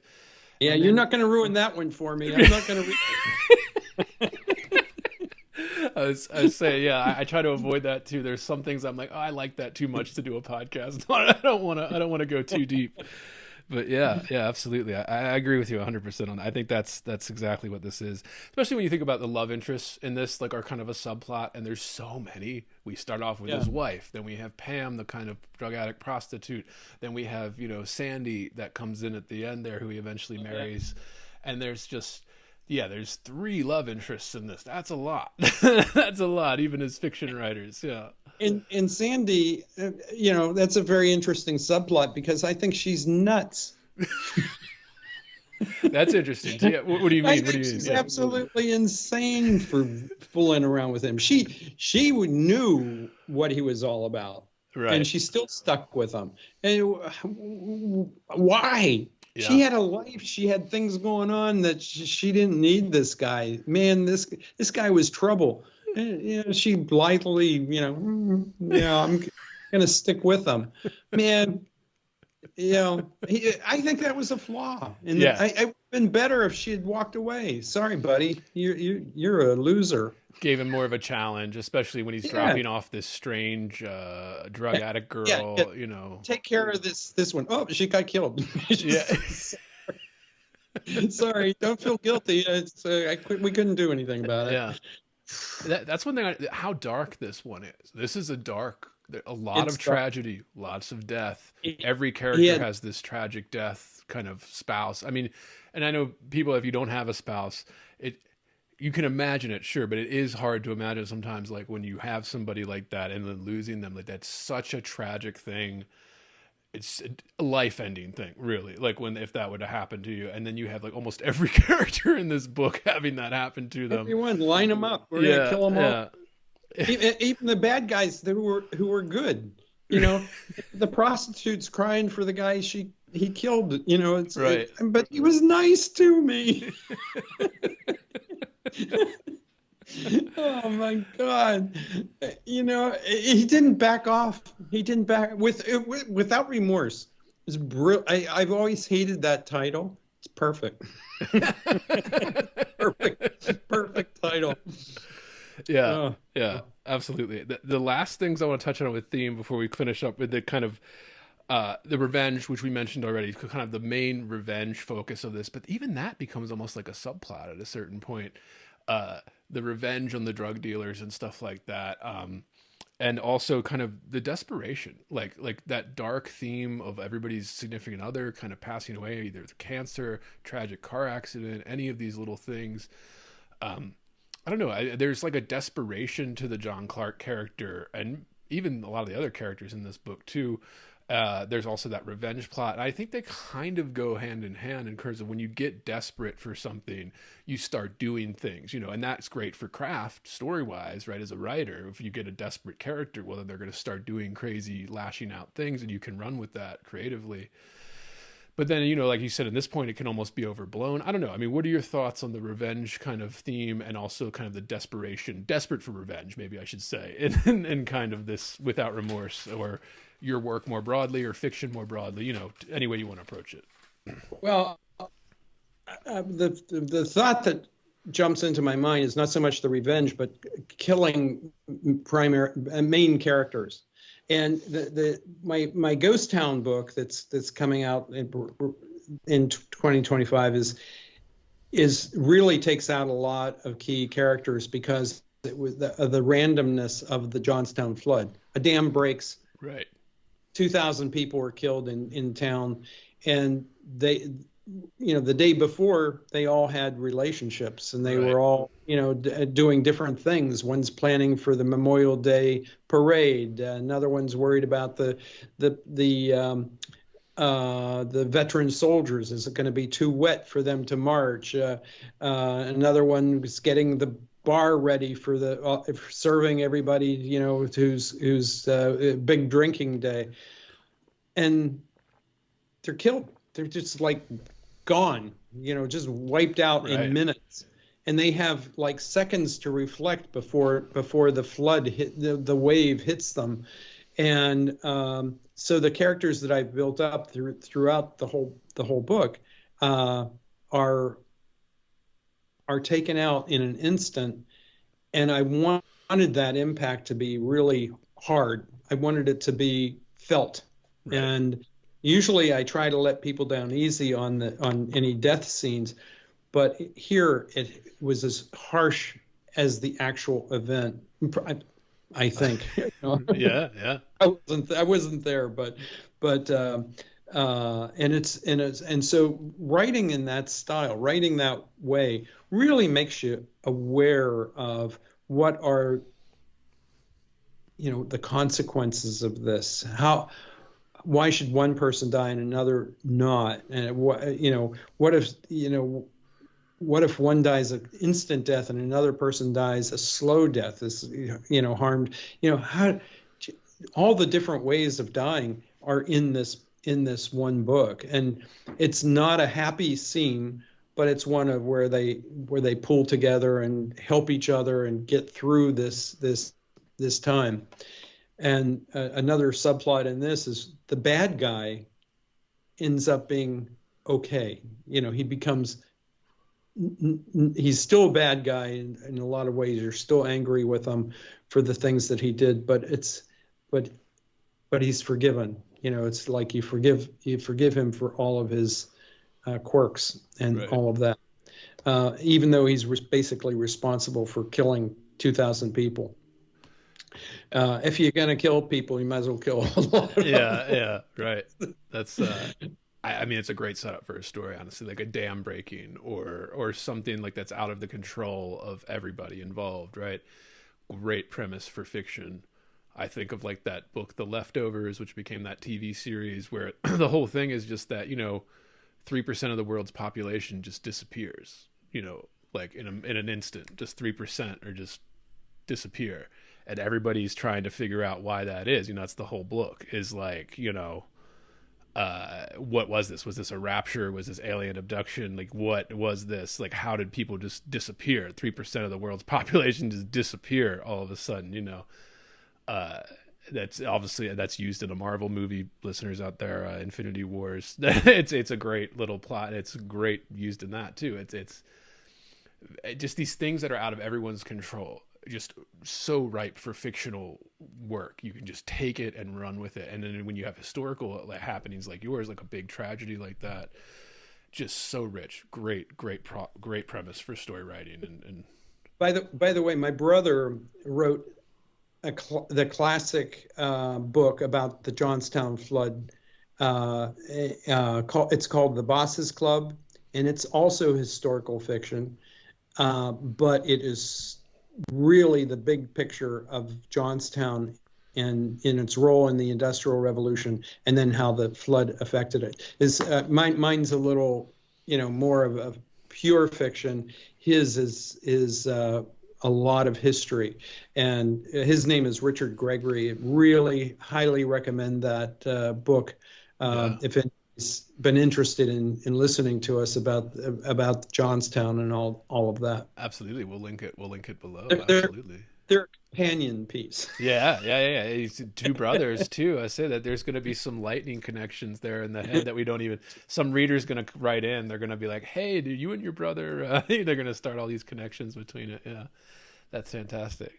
The last thing here before we get to the final verdict, what do we make of John Clark? What are your thoughts on John Clark? Like, we talked about it a little bit already, but just kind of John Clark as a character, how he's written, his actions. One of the details that stood out to me is he has 147 IQ. Supposedly that's his test average on IQ. So the guy's a genius. The guy is literally a genius. What do you make of John Clark? What are our thoughts on that? Well, as I kind of said throughout this discussion, I was disappointed. He may be smart, but he doesn't have a lot of common sense. So from my younger days when I first read it, I loved this guy. I love this. Yeah. He's marched to a different tune. He was rugged.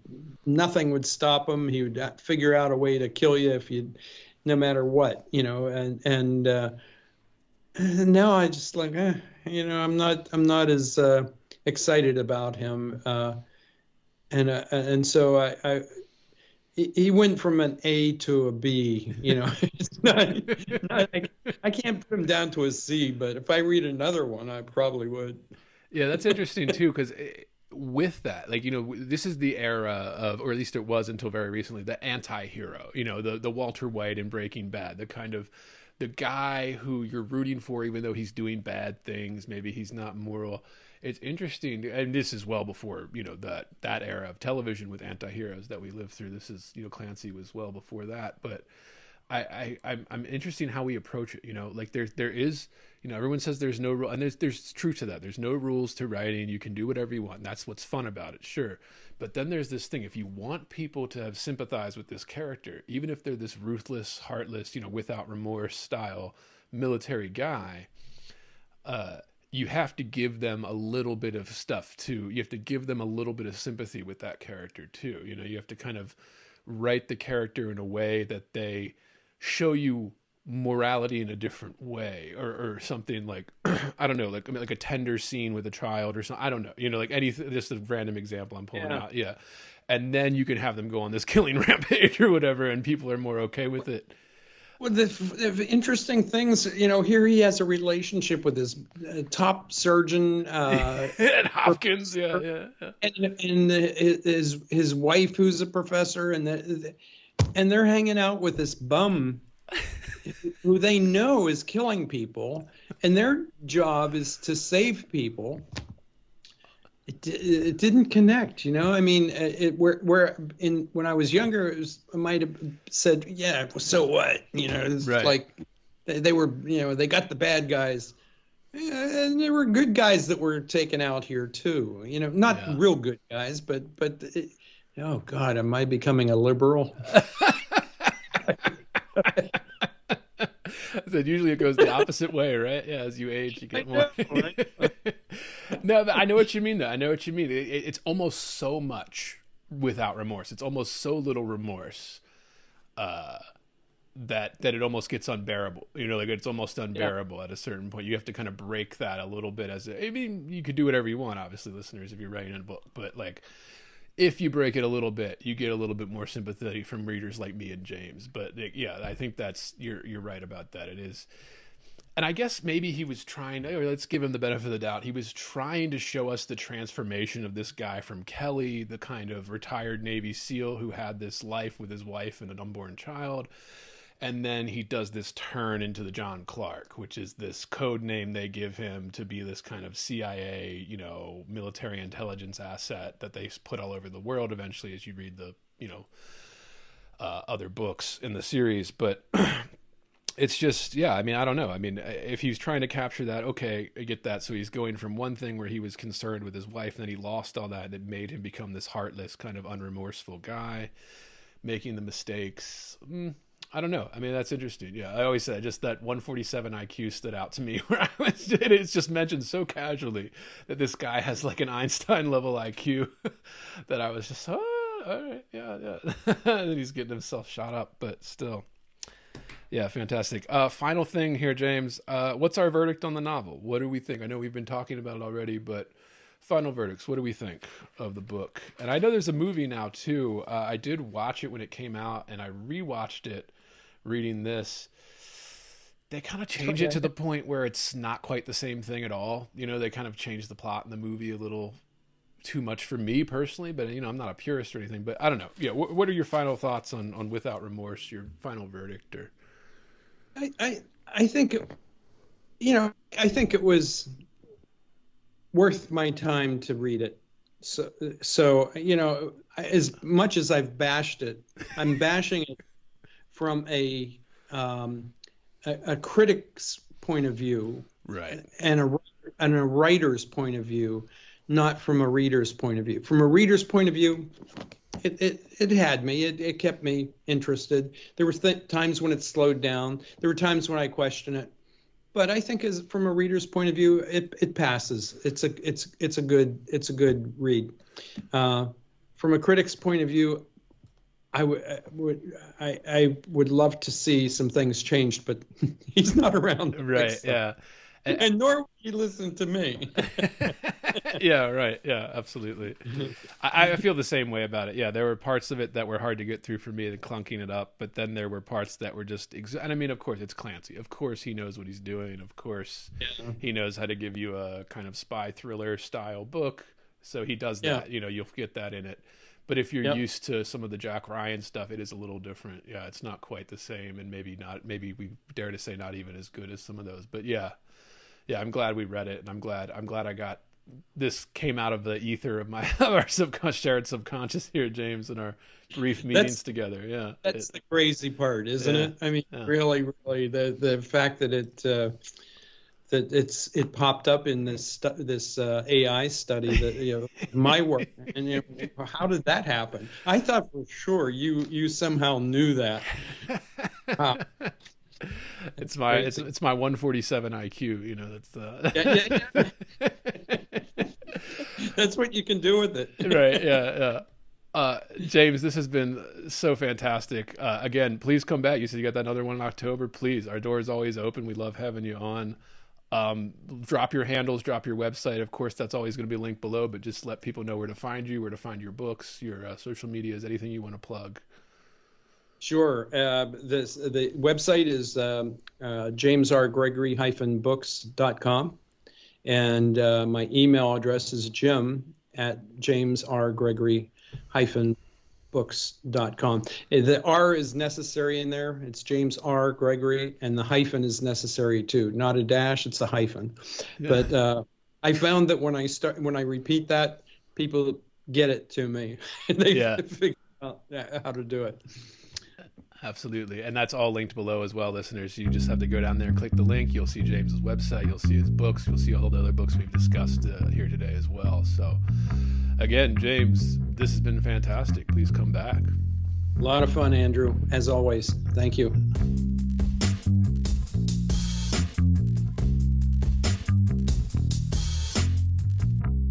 Heavy.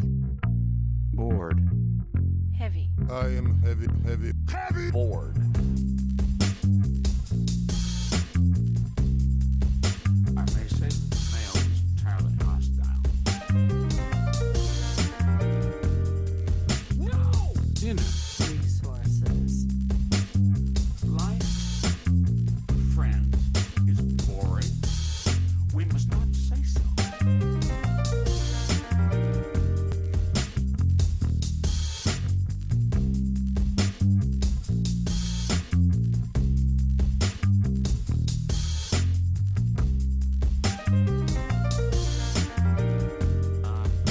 Are you radioactive now? Inner. Resources, American resources. Being bored, Some activities are intentional, right? it shows such a lack Heavy. of gratitude for life. Bored. I aspire to boredom, I Heavy. should say. Bored. Heavy. I am heavy, heavy, heavy. Bored. Has you the night sweats and the day sweats, pal? Pal, I do. If you're hearing this, it's because you are listening to the free public feed of Heavy Board. To get complete, uncensored, uninterrupted, full access to this podcast, become a subscriber at patreon.com/heavyboard. That's right, Heavy Board is made possible by subscribers like you. For less than 1 cup of coffee per month, you will receive private access to uncensored, full-length episodes, Jerk Shop, heavy bonus content, subscribers-only AMA episodes, bonus extended interviews, and more. Come join the conversation today at patreon.com/heavyboard.